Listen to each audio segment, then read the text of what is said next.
Welcome to Music History Monday for May 23rd, 2022.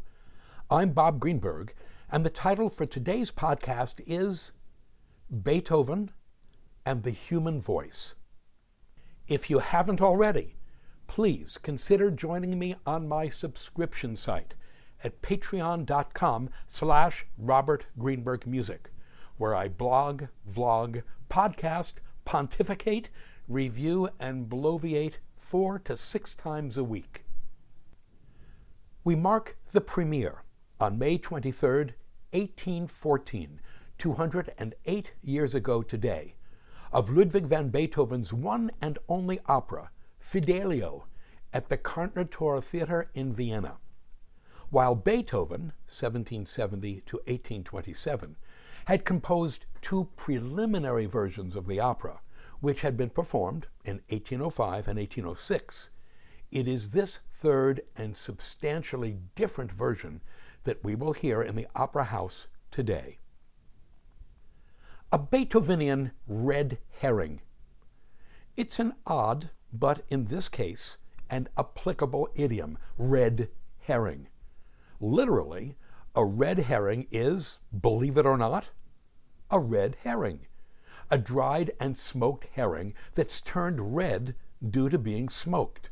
However, for our purposes, a red herring is something that misleads or distracts from a relevant or important question. It may be either a logical fallacy or a literary device that leads readers or audiences towards a false conclusion. The Beethovenian red herring to which we are referring started with the German author, legal scholar, composer, music critic, and artist Ernst Theodor Amadeus, or E.T.A. Hoffmann, 1776 to 1822.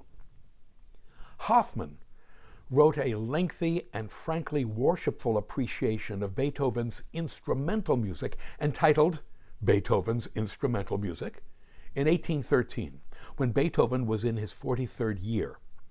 In the course of his essay, Hoffmann wrote this, quote, "Beethoven's instrumental music wields the lever of fear, awe, horror, and pain, and it awakens that eternal longing that is the essence of the romantic.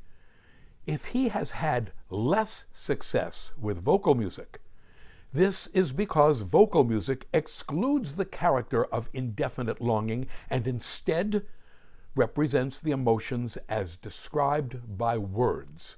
Unquote.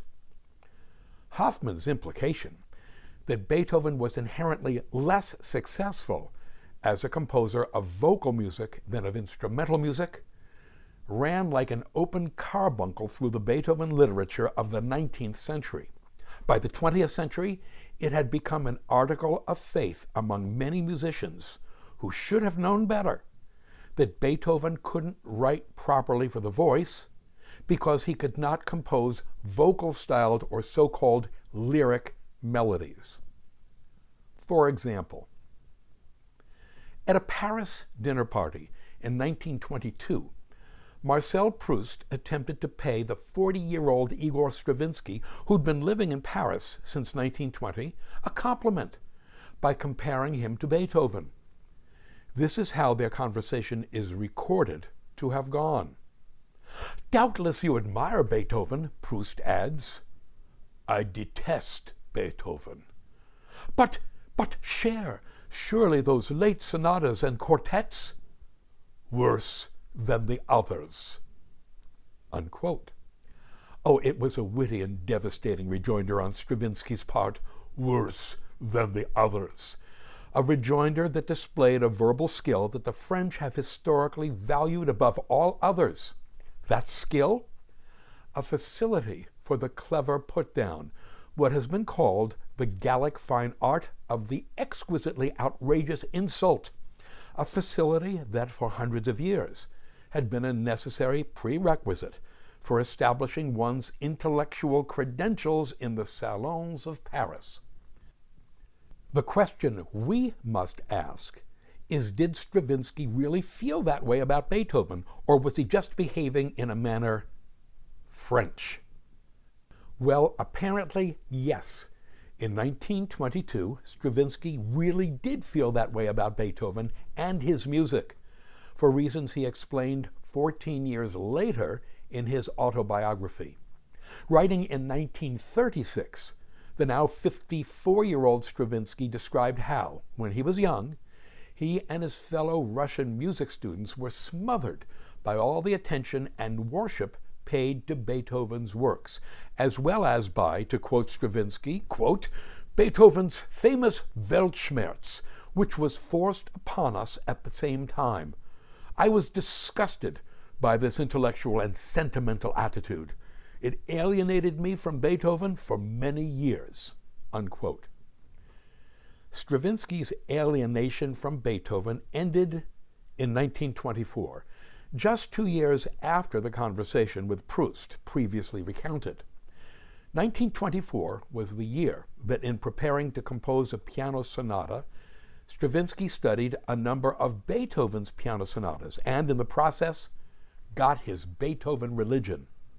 In his autobiography of 1936, Stravinsky wrote, quote, It is time to protect Beethoven from the stupidity and drivel of fools who think it up to date to giggle as they amuse themselves by running him down, unquote. Yeah, to which Stravinsky should have added something that I myself have been indefensibly guilty of.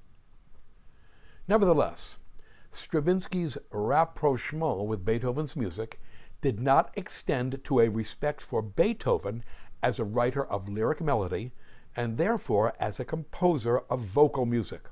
Oh, on the contrary. This is what Stravinsky said of Beethoven, the melodist, in his Norton Lectures, delivered at Harvard during the 1939-1940 academic year. Quote, The capacity for melody is a gift. This means that it is not within our power to develop it by study. The example of Beethoven would suffice to convince us that, of all the elements of music, melody is the most accessible to the ear and the least capable of acquisition. Here we have one of the greatest creators of music who spent his whole life attempting to compensate for this gift he lacked, unquote. This trope, this Beethovenian red herring, has continued right into the 21st century, that Beethoven lacked the lyric gift, the ability to compose vocally inspired melodies. Despite seemingly countless examples to the contrary, like, for instance, the second movement of his piano sonata, Opus 13 in C minor, a link to which is provided, like Für Elise, and like the Ode to Joy theme from his Ninth Symphony, and even that freaking minuet in G, da-da-da-da-da-da-da-da-da. Despite seemingly countless instances to the contrary, Beethoven's melodic gift, and with it his vocal music, continue to be disparaged as being second-rate. Beethoven, opera, and Fidelio. Which brings us then to Beethoven's one and only opera, Fidelio. 10 years in the making, Fidelio is, incredibly, inexplicably, often offered as evidence of Beethoven's inability to write for the voice. That having checked opera off his compositional genre list, he had no intention of ever writing another. But that's simply not true. Beethoven had no intention of being a one-opera composer and spent the remainder of his life looking for suitable libretti. Writes Stanford professor Paul Robinson, quote, Yet his inability to find one, meaning another libretto, seems both right and inevitable. Fidelio's true successors are the Missa Solemnis, the Solemn Mass, and the Ninth Symphony, unquote. I would argue that Fidelio remained Beethoven's one and only opera for two reasons, one having to do with the nature of opera in Beethoven's time, and the other having to do with Beethoven's compositional aesthetic.